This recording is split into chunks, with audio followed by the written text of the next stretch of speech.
आज बाबा की अव्यक्त मुरली 20/1/70 की है।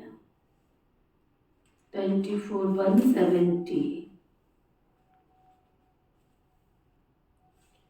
मुरली का विशेष टाइटल है ब्राह्मणों का मुख्य धंधा समर्पण करना भी है और कराना भी है। समर्पण करना भी और कराना भी है।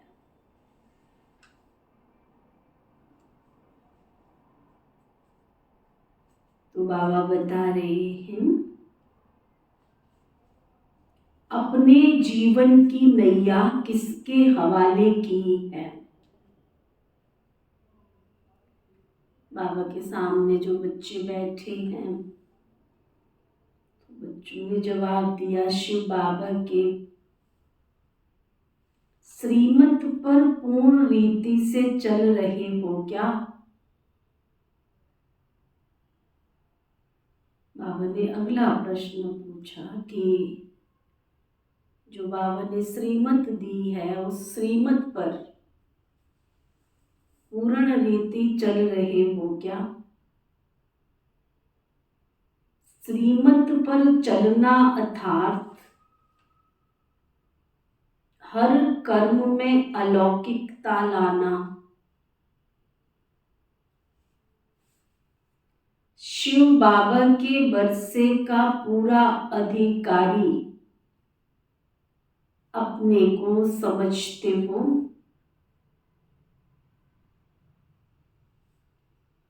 जो वर्षे के अधिकारी बनते हैं अगर अधीन होते हैं इस देह के संबंधियों व देह के कोई भी वस्तुओं से,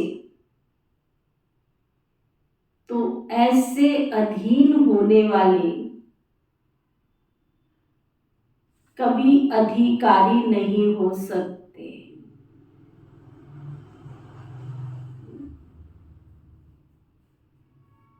अधिकारी अधीन नहीं हो सकते।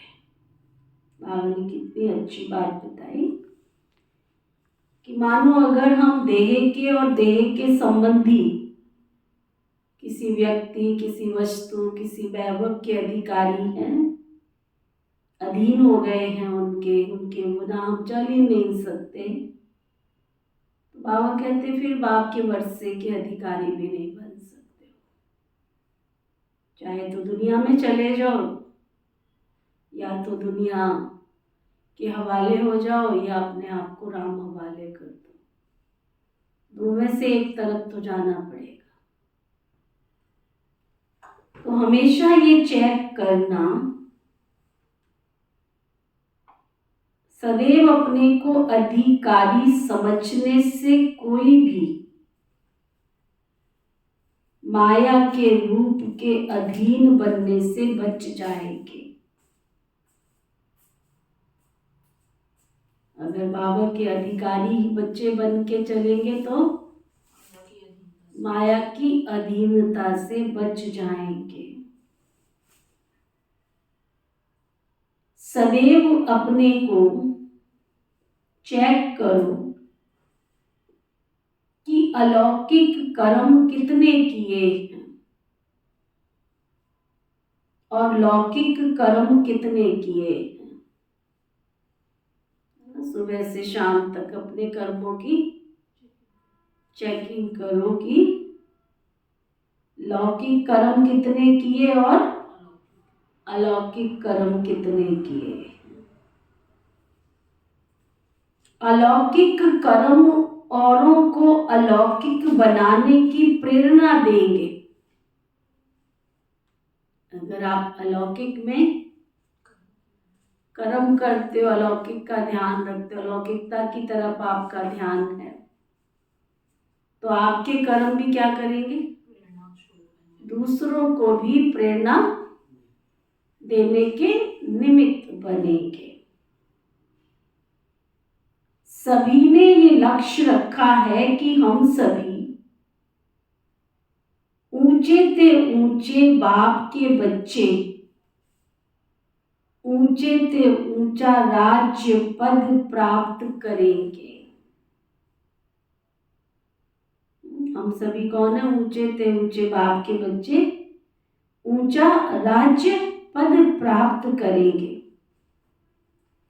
वह जो मिलेगा वही ठीक है। अपने आप से पूछो, जो मिलेगा वही ठीक है। जब ऊंचे से ऊंचे बाप के बच्चे हैं तो लक्ष्य भी तो ऊंचा रखना पड़े ना।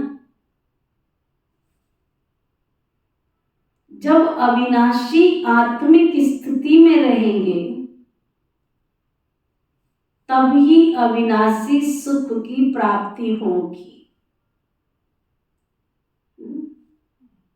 अविनाशी आत्मिक खुशी में, ये नहीं किसी ने हमारी महिमा की तो बहुत खुश हो गए, कहीं कुछ हुआ नाच गाना तो बहुत नाच लिए, फिर वैसे ही के वैसे। तो बाबा क्या बता रहे हैं? जब अविनाशी आत्मिक स्थिति में रहेंगे, शरीर की स्मृति में नहीं, शरीर के संबंधियों की नहीं, शरीर से जो प्राप्त होने वाली चीजें उसमें भी नहीं, तभी अविनाशी सुख की प्राप्ति होगी। आत्मा तो अविनाशी है ना। मधुवन में आकर मधुवन के वरदान को प्राप्त किया। बाबा कहते आए हो तो किया क्या? वरदान प्राप्त किए। देखो पहले हम जाते थे बाबा के घर में, कोई चीज हमें दिखाई नहीं देती थी। नीचे आबू रोड में संगम भवन में पहले रुकते थे, फिर पहला स्नान हमारा वहां होता था। नहाएंगे धोएंगे रिफ्रेश होंगे, फिर वहां से गाड़ी आएगी, फिर वो पांडव भवन लेकर जाएगी, फिर वहां नहाएंगे धोएंगे, फिर बाबा के सबसे पहले सब सज धज के बाबा के कमरे में जाएंगे, बाबा से दृष्टि लेंगे, बाबा से दुआ लेंगे, आशीर्वाद लेंगे। फिर अनाउंसमेंट हो जाती थी, दादियां सबसे मिलेंगी। बस फटाफट तैयार होके सज धज के दादियों के पास चले जाते थे। कब रात होती थी बताइए नहीं चलता था ना। वो दिन भी कितने प्यारे थे, ये दिन भी कितने प्यारे हैं। तो बाबा कह रहे हैं वरदान बिगर मेहनत के सहज ही मिलता है। अव्यक्ति स्थिति में अव्यक्ति आनंद, अव्यक्ति स्नेह, अव्यक्ति शक्ति, इन सभी की प्राप्ति सहज रीति होती है। तो ऐसा वरदान सदैव कायम रहे, इसकी कोशिश की जाती है ना। सदैव वरदाता की याद में रहने से वरदान भी अविनाशी रहेगा। अगर वरदाता को भूले तो वरदान भी खत्म। इसलिए वरदाता को कभी भी अलग नहीं करना। वरदाता साथ है तो वरदान भी साथ है।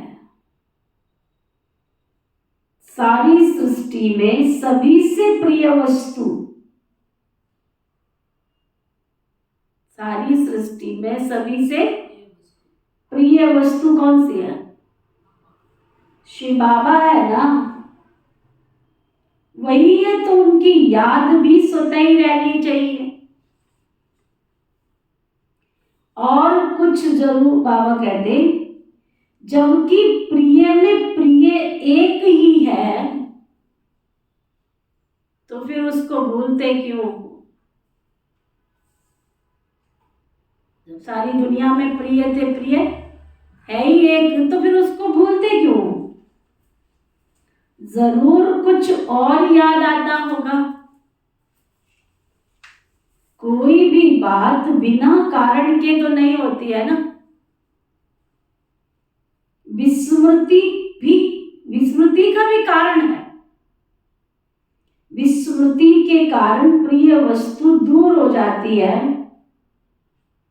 विस्मृति का कारण है अपनी कमजोरी। जो श्रीमत मिलती है उन पर पूरी रीति न चलने के कारण कमजोरी आ जाती है। बाबा के बच्चे बनते बनते हम अलवेले हो जाते, कारण बाबा की श्रीमत की विस्मृति हो जाती है। बाबा की श्रीमत को सुना अनसुना करते चले जाते हैं।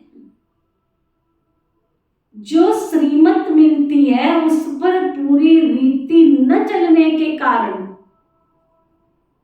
कमजोरी आती है, और कमजोरी के कारण फिर विस्मृति होती है। विस्मृति में प्रिय वस्तु भी क्या होती है? फिर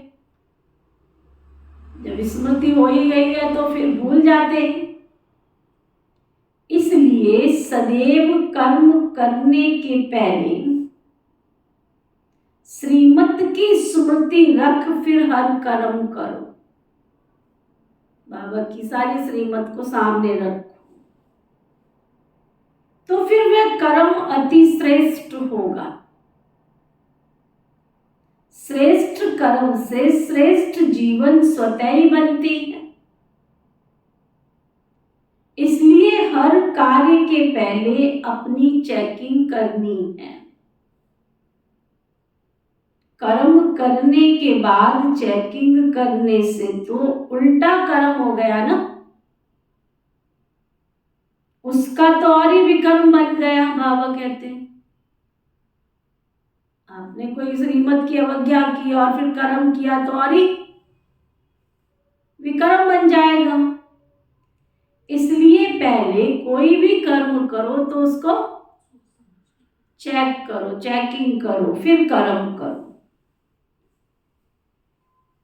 क्या समझ में आ रहा? पहले कोई भी कर्म करो, पहले सोचो विचार करो उसको, फिर चेक करो, फिर कर्म प्रैक्टिकल में करो। ईश्वरीय पढ़ाई बहुत सहज और सरल रीति किसी को देने का तरीका आता है?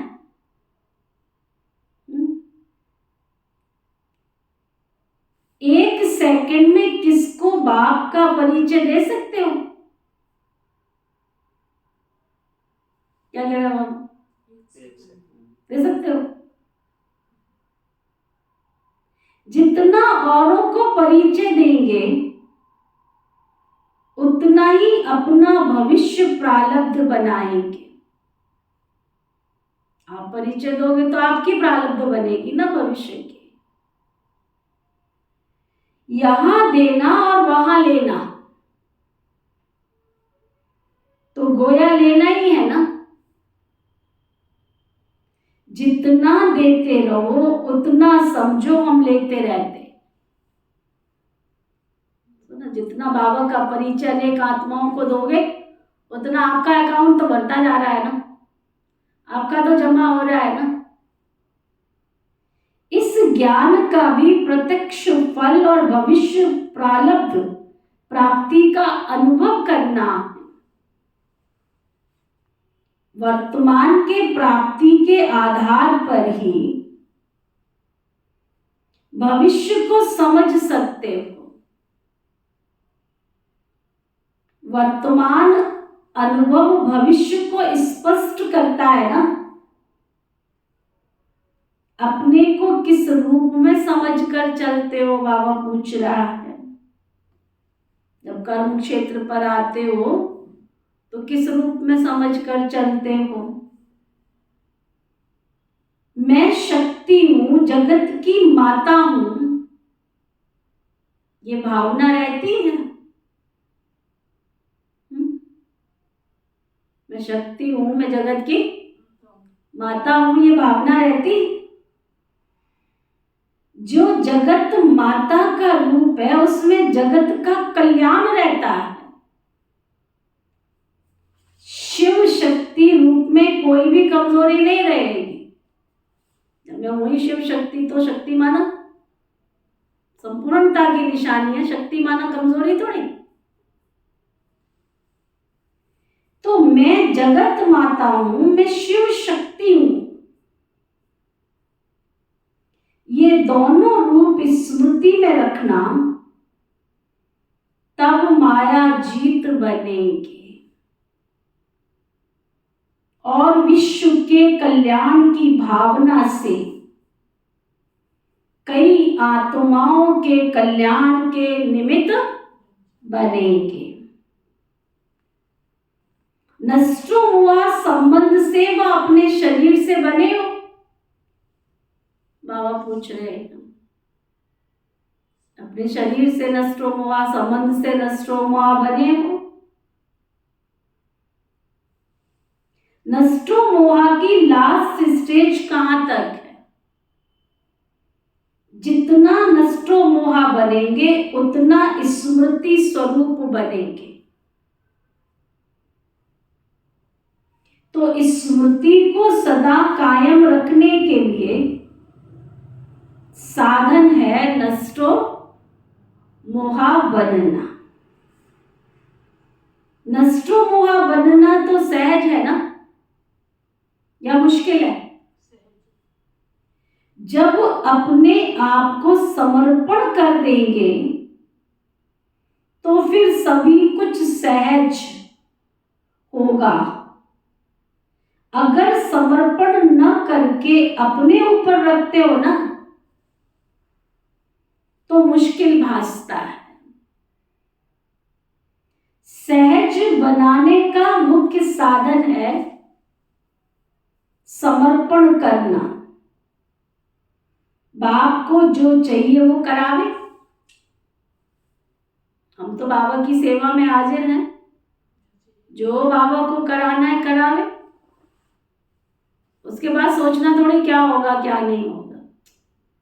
हमारा लक्ष्य श्रेष्ठ है, हमारी भावना श्रेष्ठ है, हमारी वृत्ति श्रेष्ठ है, हमारा कर्म श्रेष्ठ है। फिर बाबा जो करावे, हम तो बाबा के आगे समर्पण है। अगर समर्पण न करके अपने ऊपर रखते हो ना तो मुश्किल हो जाती है। सहज बनाने का मुख्य साधन है समर्पण करना। बाप को जो चाहिए सो करावे। जैसे मशीन होती है ना, उनके द्वारा सारा कारखाना चलता है। मशीन का काम है कारखाने को चलाना। वैसे ही हम भी निमित्त हैं। कितनी अच्छी बात कही बाबा ने। हम भी निमित्त हैं। चलाने वाला जैसे चलावे, हमको तो चलना है ना बस। चलाने वाला जैसे मर्जी चलाए, हमको तो चलना है। ऐसा समझने से मुश्किलात नहीं अनुभव होगी। ये स्थिति दिन प्रतिदिन परिपक्व करनी है। इस मुख्य बात पर अटेंशन रखना है। जितना स्वयं को समर्पण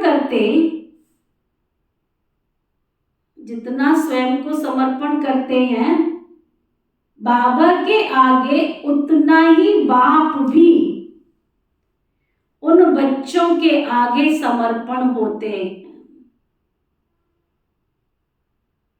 अगर हम बाबा के आगे समर्पण है तो बाबा भी हमारे आगे फिर समर्पण होते हैं। अर्थात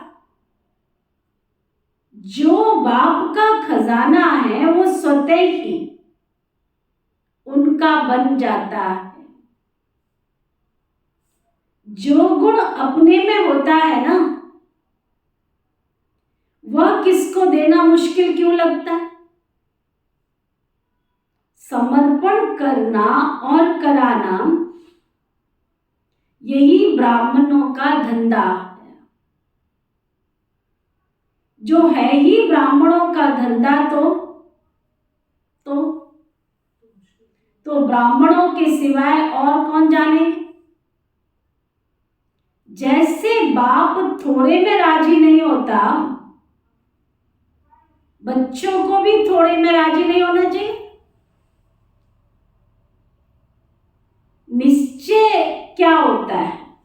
बाबा कहते हैं निश्चय की निशानी क्या है? किसको कहेंगे निश्चय? आप कहते हो बाबा में मेरा बहुत निश्चय है, कैसे समझ में आए कि आपको बाबा में निश्चय? कैसे समझेंगे बताओ? निश्चय की निशानी क्या होती है? आपको निश्चय उसकी निशानी क्या है? निश्चय की निशानी है विजय। जितना निश्चय बुद्धि होंगे उतना ही सभी बातों में विजयी होंगे। निश्चय बुद्धि कभी भी हार नहीं होती। निश्चय बुद्धि की हार होती है तो समझना चाहिए कि निश्चय में कोई कमी है। निश्चय बुद्धि विजयी रत्नों में से हम ऐसे निश्चय बुद्धि विजयी रत्नों में से हम एक ऐसे रत्न है, अपने को समझना है कि हम कोई विशेष रत्न है बाबा के। बाबा फिर आगे बता रहे हैं, विघ्न तो बहुत आएंगे। तुम सोचो बाबा के बच्चे बन गए हैं, बाबा हमारा मददगार है, लेकिन विघ्न तो बहुत आएंगे। उन्हों को खत्म करने की युक्ति है, सदैव समझो ये पेपर है। अपनी स्थिति की परख ये पेपर कराता है।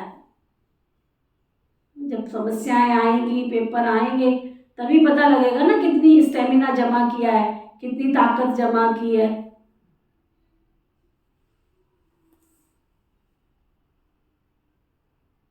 अपनी स्थिति की परख ये पेपर कराता है।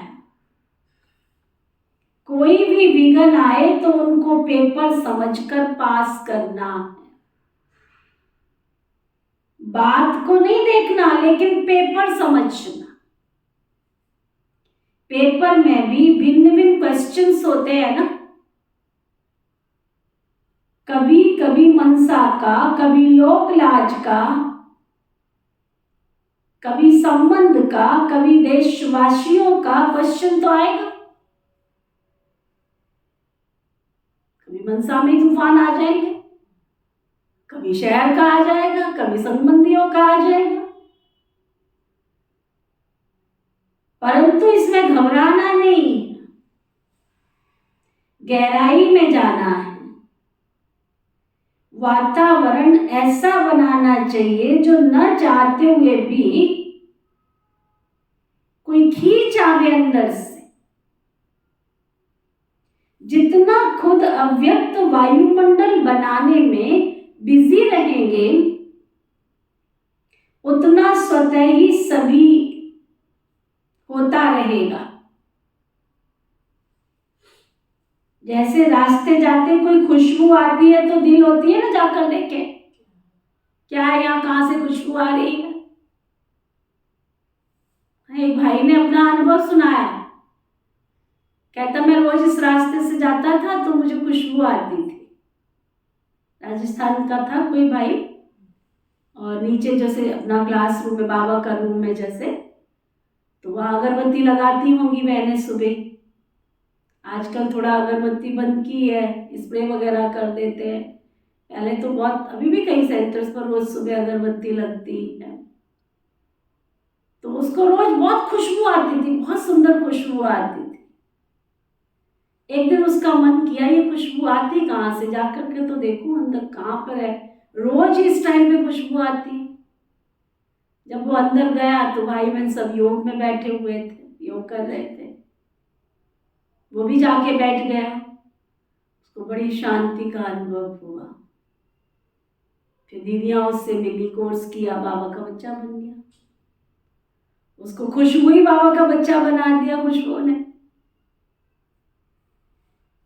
तो बाबा कहते हैं जैसे रास्ते जाते कोई खुशबू आती है तो दिल होती है ना, जाकर देखे क्या है। वैसे ही अव्यक्त खुशबू भी न चाहते हुए अपनी तरफ खींचेगी। सुना? तो इसलिए अपने दिव्य गुणों की खुशबू, चरित्र की खुशबू, बाबा के प्यार की खुशबू, बाबा से निश्चय की खुशबू, ये अपने साथ रखो। ठीक है? ओके। ओम शांति। आज बाबा की मुरली का पार्ट 1 पूरा करते हैं, कल फिर पार्ट 2 सुनेंगे। ओम शांति शांति शांति।